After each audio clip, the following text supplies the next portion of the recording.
Assalamualaikum warahmatullahi wabarakatuh.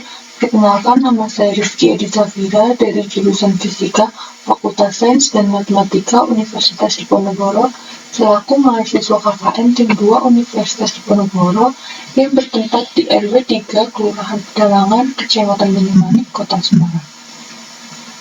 Di video kali ini, saya akan mensosialisasikan cara penggunaan masker double atau double mask untuk meningkatkan efektivitas penggunaan masker guna mengurangi resiko penularan COVID-19.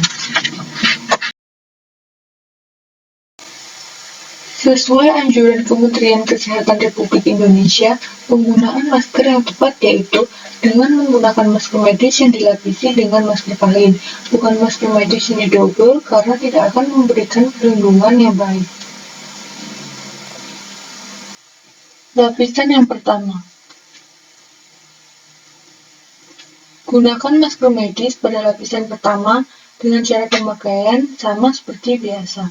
Pastikan kawat tipisnya menempel pada hidung. Lapisan yang kedua.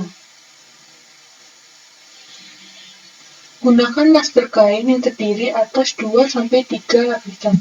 Pakai masker kain untuk melapisi masker medis. Pastikan masker nyaman ketika digunakan. Tujuan penggunaan kombinasi masker medis dan kain yaitu untuk mengurangi celah di antara wajah yang mungkin tidak tertutup sempurna bila hanya menggunakan satu jenis masker saja. Saat masker medis dilapisi masker kain akan meningkatkan efektivitas perlindungan hingga 96,4%. Untuk masker jenis KN95 tidak perlu didobel atau digabungkan dengan yang lainnya karena sudah memiliki kemampuan filtrasi hingga 95%.